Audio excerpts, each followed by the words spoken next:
ஜனநாயகன் படத்தினுடைய தமிழ்நாடு ரைட்ஸ் இன்னும் சேல்ஸ் ஆகல.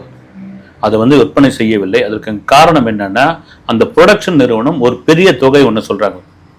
அந்த தொகையை முதல்ல பார்த்தீங்கன்னா டான் பிக்சர்ஸ் வாங்குறதா இருந்தது. அதுக்கப்புறம் டான் பிக்சர்ஸ் அவங்க ஆளுங்கட்சிக்கு நெருக்கமானவர்கள், உறவினர்கள் கூட அப்படின்னு.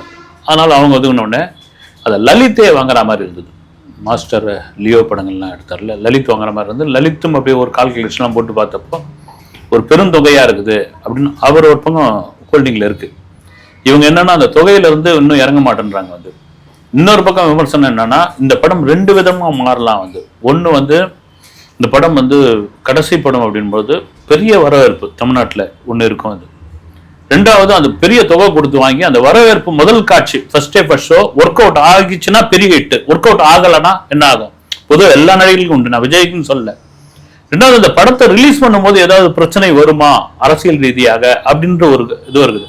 அதனால இது வரைக்கும் தமிழ்நாடு தியேட்டர்கள் நான் விசாரிச்ச வகையில் இன்னும் விற்பனை ஆகவில்லை, சேல்ஸ் பண்ணல அப்படின்னு. அதை தாண்டி சொல்லிட்டு இருக்காங்க தீபாவளிக்கு ஜனநாயகன் ஃபர்ஸ்ட் சிங்கிள் வெளியிட போறாங்க அப்படிலாம் அதெல்லாம் ஒண்ணுமே கிடையாதுங்க. நான் கேட்டேன், படம் சம்மந்தப்பட்டெல்லாம் கேட்டேன். அப்புறம் மலேசியாவிலேயே ஆடியோ லான்ச்ன்றாங்க. அது விஜய் விரும்பலையா? அவர் ஆடியோ லான்ச் இந்த படத்துக்கு வேணான்ற அளவுக்கு கொண்டு வந்துட்டாரு. ஆடியோ லான்ச்சும் வேணாம், எனக்கு கட்சி பணிகள் இருக்குது. அதுக்கப்புறம் டிவிகேனுடைய இது இருக்குது.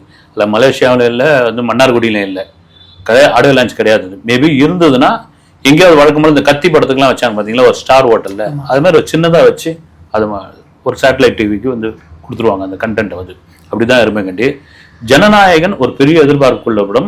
அந்த படத்திற்கு மிகப்பெரிய ரேட் சொல்றதுக்கான காரணம் என்னன்னா, விஜயோடைய கடைசி படம் அப்படின்ற ஒரு விஷயம். இடையில கூட வினோத்தோடைய ஒரு இன்டர்வியூல கூட ஒரு சொல்லி ஒரு ஃபங்க்ஷன்ல இன்டர்வியூல இது ஒரு செட்டுக்குள்ளேயே எடுத்த படங்க இது அப்படின்னு. அப்புறம் அந்த படத்தோட ஆர்ட் டைரக்டர் ஒரு இன்டர்வியூ ஒன்று கொடுத்துருப்பாங்க, செல்வகுமார். ஆக்சுவலா அந்த செட்டுலயே எடுத்த அந்த படத்தை ஒரு கடற்கரைக்காக ஷூட் பண்ணும்போது செட்டு போடலாமான்னு பீச்சுக்கே போயிடலான்னு சொல்லி கொண்டு வந்துட்டாப்புல விஜய்.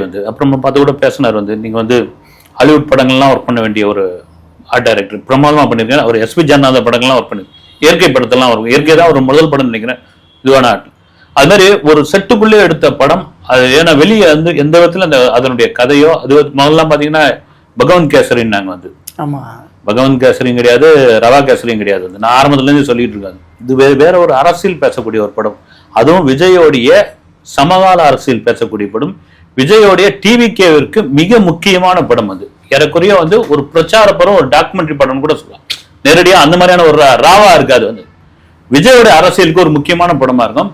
எக்கச்சக்கமான பஞ்ச் டைலாக் இருக்குது இந்த படத்துல அப்படின்ற மாதிரியான ஒரு தகவல் இருக்கும்.